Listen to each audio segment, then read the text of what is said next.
امریکہ دوستو ایران سے اب بھاگنے کی کوشش کر رہا ہے، لیکن کوئی اس کو ایسا سوراخ نہیں مل رہا جس سے وہ چوہوں کی طرح بھاگ سکے۔ صدر ٹرمپ کا کہنا ہے کہ آبنۂ ہرموز بند رہنے کے باوجود وہ ایران جنگ ختم کرنے کے لیے تیار بیٹھے ہیں۔ امریکی میڈیا وال سٹریٹ جرنل نے ٹرمپ کے حوالے سے رپورٹ کیا ہے کہ صدر ٹرمپ نے اپنے معاونین سے کہا ہے کہ وہ ایران جنگ کو ختم کرنے کے لیے تیار ہیں، بھلے آبنۂ ہرموز بند ہی رہے۔ صدر ٹرمپ اور ان کے معاونین کا خیال ہے کہ آبنۂ ہرموز کو کھولنے کے لیے فوجی کارروائیاں ایران کے تنازع کو 4 سے 6 ہفتوں کی ٹائم لائن سے آگے دھکیل دیں گی۔ انتظامیہ کے حکام کا کہنا ہے کہ صدر کے پاس فوجی اختیارات ہیں، لیکن وہ ان کی ترجیح نہیں ہے۔ ترجیح نہیں ہے نہیں کہنا چاہیے دوستو، بلکہ یہ کہنا چاہیے کہ ہمت نہیں ہے۔ صدر ٹرمپ نے فیصلہ کیا ہے دوستو، صدر ٹرمپ فیصلے ایسے کر رہا ہے جیسے سارا کچھ اسی کے ہاتھ میں ہو۔ بہرحال اس نے فیصلہ کیا ہے کہ امریکہ ایران کی بحریہ اور میزائلوں کو تباہ کر کے اپنے مقاصد حاصل کرے گا، پھر آبنۂ ہرموز کو دوبارہ کھولنے کے لیے ایران پر سفارتی دباؤ ڈالے گا اور دشمنی کو ختم کرے گا۔ دوستو میرے خیال سے تو دشمنی اب شروع ہوئی ہے، پارٹی تو اب شروع ہوئی ہے۔ صدر ٹرمپ کا کہنا ہے کہ اگر ایران ایسا نہیں کرتا تو امریکہ یورپ اور خلیج میں اتحادیوں پر دباؤ ڈالے گا کہ وہ آبنۂ ہرموز کو دوبارہ کھلوائیں، چاہے ایران کی دوستوں منتیں ہی کیوں نہ کرنی پڑیں۔ مطلب اب منتوں پہ آ چکے ہیں یہ لوگ، کیونکہ ایران بھی دوستو یہی چاہتا ہے کہ ان کی آنکھوں میں شرمندگی ہو، خوف ہو۔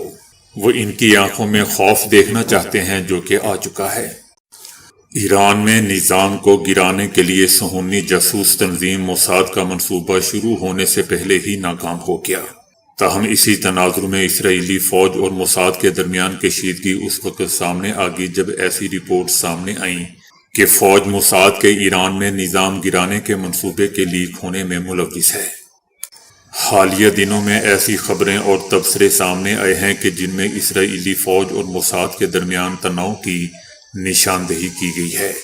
یہ کشیدگی اس وقت پیدا ہوئی جب غیر ملکی میڈیا اور بعد میں اسرائیلی میڈیا میں موساد کے ایک منصوبے کی تفصیلات لیک ہو گئیں۔ اس منصوبے پر نیتن یاہو بھی قائل ہو گیا تھا اور اس نے امریکی صدر کو بھی اس پر آمادہ کر لیا۔ جیسے جیسے اس منصوبے کی تفصیلات سامنے آنے لگی، اسرائیلی فوج کے بعض حلقوں میں الزام لگا کہ انہوں نے موساد کے خلاف یہ معلومات لیک کی۔ ان کا دعویٰ تھا کہ موساد نے یہ اندازہ کمزور بنیادوں پر لگایا تھا کہ اعلیٰ قیادت کو نشانہ بنانے کے بعد ایران میں نظام جلد گر سکتا ہے۔ اس منصوبے میں آیت اللہ خامنئی شہید سمیت دیگر اعلیٰ حکام کو نشانہ بنانے کا اور کمان اینڈ کنٹرول کے نظام پر ہزاروں حملوں کے بعد امریکی اور اسرائیلی حمایت یافتہ کرد افواج کے ذریعے زمینی حملہ شامل تھا تاکہ وہ ایران تک پہنچ سکے۔ چند دنوں کے بعد جب اس حیران کن منصوبے کی تفصیلات مزید واضح ہونے لگیں تو معلوم ہوا کہ موساد کی حکمت عملی اس مفروضے پر مبنی تھی کہ صرف فضائی حملے نظام کو گرانے کے لیے کافی نہیں ہوں گے۔ اسرائیل اور امریکہ کی جانب سے شدید فضائی حملے، جن میں نظام کی قیادت، میزائل یونٹس اور فوجی اڈوں کو نشانہ بنایا جانا تھا، ساتھ ہی ایران کے شمال مغربی علاقے کردستان میں پولیس مراکز پر حملے کیے جانے تھے۔ ایک غیر معمولی زمینی حملہ جس میں 10,000 مسلح کرد جنگجو شامل ہوتے جو ایران کے کردستان کی جماعتوں کی نمائندگی کرتے ہوئے عراق سے ایران میں داخل ہوتے۔ ایران کی جانب پیش قدمی کے دوران مقامی کرد آبادی کو مسلح کیا جاتا اور ایک سلسلہ وار بغاوت کو ہوا دی جاتی، جس سے ایران کے دیگر طبقات بھی مسلح بغاوت میں شامل ہو جاتے۔ رپورٹس میں بتایا گیا کہ کرد افواج کئی سال سے اس لمحے کی تیاری کر رہی تھی اور انہوں نے موساد اور CIA کے ساتھ قریبی روابط قائم کیے ہوئے تھے اور وہ اسے آزادی کا سنہری موقع سمجھ رہے تھے۔ موساد کے سابق سربراہ یوسی کوہن کا خیال تھا کہ ایران میں نظام کی تبدیلی ممکن نہیں ہے، اس لیے انہوں نے اس منصوبے پر کم توجہ دی اور اس کی بجائے پابندیوں اور ایٹمی سائنسدانوں کو مارنے جیسے اقدامات پر زور دیا، جبکہ نیتن یاہو کا خیال تھا کہ اگر سپریم لیڈر آیت اللہ خامنئی شہید کو مار دیا جائے تو پورا نظام شدید دھچکے سے دوچار ہو جائے گا۔ نیتن یاہو نے اس منصوبے کی بھرپور حمایت کی، حالانکہ اسرائیلی سیکیورٹی اور فوجی اداروں کے اندر شدید اختلافات موجود تھے۔ اسرائیلی فوج نے اس منصوبے کو خیالی اور کمزور قرار دیا۔ بعد میں سینئر حکام کا کہنا تھا کہ یہ منصوبہ کمزور اور خامیوں سے بھرا ہوا ہے اور اس کی کامیابی کے امکانات شروع سے ہی بہت کم تھے۔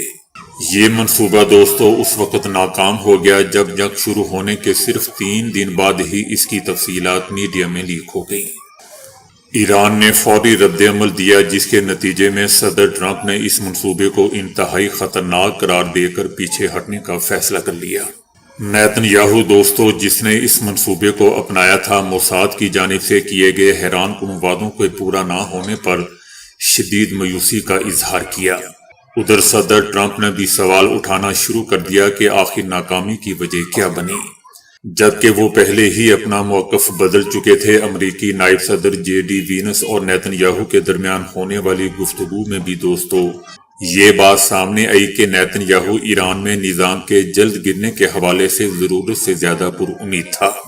جنگ سے پہلے دوستو نیتن یاہو نے صدر ٹرمپ کو یہ تاثر دیا تھا کہ یہ ایک نسبتاً آسان آپریشن ہوگا اور نظام کی تبدیلی کے امکانات حقیقت سے زیادہ ہوں گے۔ اسرائیل کا جنگی جنون اب لبنان کے علاقوں پر قبضے کے منصوبے میں دوستو تبدیل ہو چکا ہے۔ اسرائیلی وزیر دفاع نے اسرائیل کے ناپاک عزائم کا اظہار کرتے ہوئے لبنان کے علاقوں پر قبضے کے منصوبے کا انکشاف کیا ہے۔ اسرائیلی وزیر دفاع کا کہنا ہے کہ اسرائیلی لبنان کے علاقوں پر سیکیورٹی زون قائم کرے گا۔ آپریشن کے بعد اسرائیلی فوج لبنان کے اندر دفاعی پوزیشن سنبھالے گی، لیتانی دریا تک کے تمام علاقے کو اپنی سیکیورٹی کنٹرول میں لے لے گی۔ مستعفی ڈائریکٹر جو کین نے امریکی عوام سے ایران میں زمینی فوجی کارروائی رکوانے کی اپیل کر دی۔ ان کا کہنا تھا کہ مصر کے صدر کا کہنا ہے کہ ٹرمپ کہتے ہیں کہ خلیجی خطے میں جاری جنگ کو ان کے علاوہ کوئی نہیں روک سکتا۔ ان کا کہنا تھا کہ امریکہ کو ایران میں زمینی افواج بھیجنے سے روکا جائے۔ انہوں نے امریکی عوام سے وائٹ ہاؤس اور کانگریس نمائندوں کو فون کر کے ایران میں زمینی فوجی کارروائی رکوانے کی اپیل کر دی۔ اس کے لیے جو کین نے وائٹ ہاؤس اور امریکی کانگریس کے فون نمبر بھی لوگوں کو پوسٹ کر دیے۔ دنیا بھر کے سیاستدانوں کا کہنا ہے کہ ایران قربانی کے مضبوط جذبے سے سرشار ہے اور وہ کامیاب ہو کر ابھرے گا، جبکہ امریکہ اور اسرائیل کے فوجیوں میں لڑنے کا جذبہ بہت ہی کمزور ہے۔ اس کے برعکس ایرانی عوام بھی پرعزم ہیں۔ دوسری طرف ایران نے امریکہ کے ساتھ کسی بھی ڈیل کی صورت میں پاکستان سے ضمانت طلب کی ہے۔ معلوم ہوا ہے کہ اسی وجہ سے پاکستانی وزیر خارجہ اسحاق ڈار چائنا گئے ہیں تاکہ کسی امکانی ڈیل کی صورت میں چائنا سے ضمانت حاصل کی جا سکے۔ چائنا اس وقت جنگ بندی کی سفارتی کوششوں میں فرنٹ لائن پر آ گیا ہے۔ بتایا جا رہا ہے کہ چائنا نے ایران اور سعودی عربیہ کے درمیان بھی معاملات طے کروانے میں کردار ادا کیا ہے اور اب علاقے سے جنگ کے خاتمے کے لیے بھی کوشش کر رہا ہے، اور پاکستان بھی چائنا کی ایما پر ہی امریکہ ایران کشیدگی کم کروانے کے لیے کردار ادا کر رہا ہے۔ اسرائیلی میڈیا کی جانب سے کہا جا رہا ہے کہ اسرائیل امریکہ کو فوجی اڈے قائم کرنے کی پیشکش کرے گا۔ اسرائیل میں مستقل امریکی فوجی اڈے موجود نہیں ہیں۔ امریکہ بڑے اڈے خلیجی ممالک میں قائم ہے۔ اسرائیلی میڈیا کا یہ بھی کہنا ہے کہ اسرائیل میں امریکی فوج کی موجودگی محدود ہے۔ مشترکہ فوجی تنصیبات اسرائیلی اڈوں کے اندر قائم ہے۔ امریکی فوجی نظام اور ریڈار اسرائیل میں فعال ہیں۔ مشرق وسطی سے امریکی اڈے اسرائیل منتقل کرنے کی تجویز پیش کی جا رہی ہے۔ اسرائیلی میڈیا کا یہ بھی کہنا ہے کہ نئے فوجی کمپلیکس بنانے کی بھی تجویز زیر غور ہے۔ اب دوستو یہاں سے بھاگنے والوں کے لیے کوئی ٹھکانہ تو چاہیے۔ اٹلی نے امریکی فوجی طیاروں کو مشرق وسطی سے منسلک کارروائیوں کے لیے اپنا فضائی اڈہ استعمال کرنے سے منع کر دیا ہے۔ یہ اڈہ جو اکثر نیٹو اور امریکی مشنز کے لیے استعمال ہوتا ہے۔ امریکی طیاروں بشمول بمباروں کے مشرق وسطی کی طرف جانے سے پہلے اڈے پر اترنے کی توقع تھی، تاہم اٹلی نے اترنے سے منع کر دیا۔ بتایا جا رہا ہے کہ درخواست مسترد اس لیے بھی کی گئی کیونکہ اجازت کے مناسب طریقہ کار پر عمل نہیں کیا گیا۔